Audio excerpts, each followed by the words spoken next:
Why is now the perfect time to create an interactive digital clone of yourself or other colleagues in your organization, especially video? Well, for starters, because you can. Now, I understand there are times when you could do something, doesn't mean you should do it. But I believe that the positives so overwhelm the negatives that this is a pretty clear cut case. Yes, I understand there are a lot of people who are legitimately concerned about the rise of artificial intelligence and generative AI possibly ending the world, turning all of us into paper clips and that sort of thing. All legitimate questions, not the scope of this particular course. But I do want you to think about, even if these other doomsday scenarios are true, I don't think it's going to come because you created a digital clone of yourself. To clarify, we're not talking about creating a robot. We're not talking about creating something in the physical world that's going to go out and rob banks and do all these other sorts of potential misdeeds. We're talking about something that lives in the digital world that is sharing information and insights and doing it in a way that could be text if someone is communicating by a text bot to your clone, could be by audio, which again is converting into text. Your clone is absorbing that and then converting it into sounds to mimic your voice.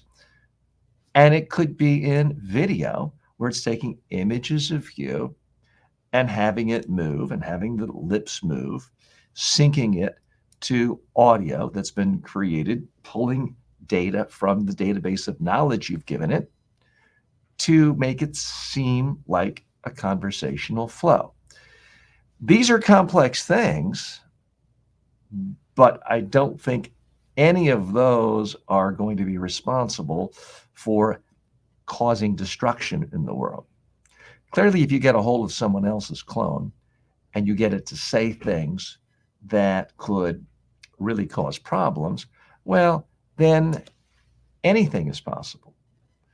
But there's safeguards in most clones. There's safeguards in my clone where you can't just get me to cluck like a chicken. Believe me, people are trying.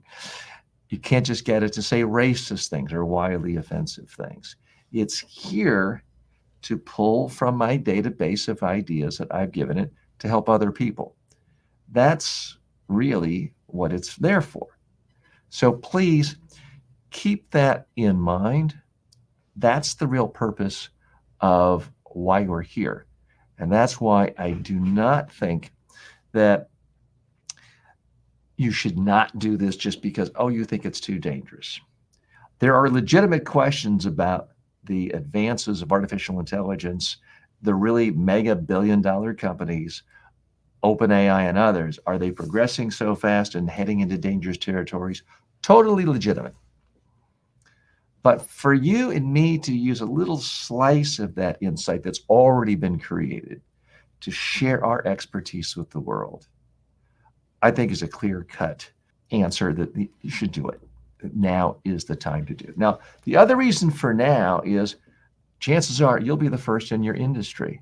You'll be the first in your niche, the first in your town. You'll be the first at something.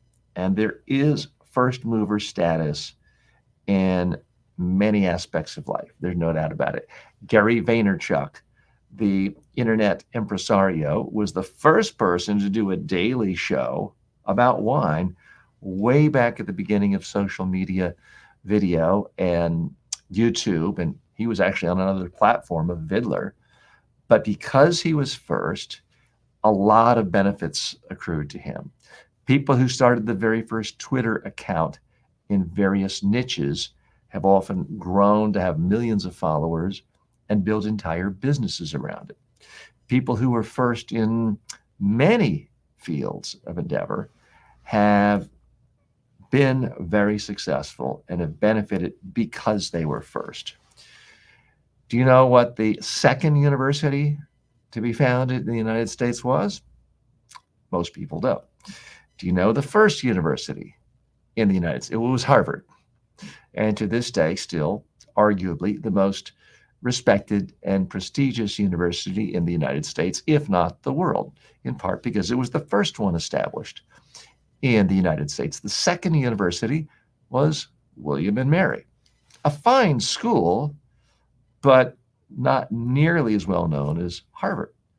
Why is that? First mover status. So that's why I think right now is the perfect time for you to start a digital clone. The other thing is just the practicality of it. There are now digital platforms designed to make it relatively simple for you and me and other non-tech people to create a digital clone without us having to have millions of dollars of startup capital to go around and hire half a dozen or more engineers. We don't have to do that. There are platforms created. I'm showing you the one that I've built my clone on, but there are others out there. So it simply is much easier. It was pretty hard making videos when I first started in the 70s and the 80s. You had to hire a production team and camera operators and editors. Everything was expensive and difficult. Now, you just hold up your phone, do a video that might be seen by millions. So the technology has gotten to the point where it's easy to create. You don't have to wait for other pieces of the puzzle to come together. The generative AI aspect is there. That's why I want you to not wait any longer. Don't just finish this course. So, well, that was interesting. One day I'll have to go make a digital clone. No, do it. Because mark my words, I'm absolutely convinced of this. At some point, anybody who has a LinkedIn profile will also have a digital clone. These days, pretty much everybody who's in the business world, anyone who isn't retired, anyone who does anything professional where their mind is involved, has a LinkedIn page. It's just something you have to do. It's kind of the equivalent of what people used to do, having a business card. It's something you do to just make yourself accessible to the world and the people you care about. At some point, it's going to be exactly the same with clones. If everyone in your industry already has a clone and then you have a clone, big deal. I'm old enough to remember back in the mid 1990s when if a business created a website, just for creating it, they could get a front page business story in a lot of publications across the United States and around the world. It was big news. They had attention, they had eyeballs, they had people coming to seek them out. And oftentimes that propelled an entire business for them for decades, may have generated huge profits. And then it got to the point, well, everyone was starting a website.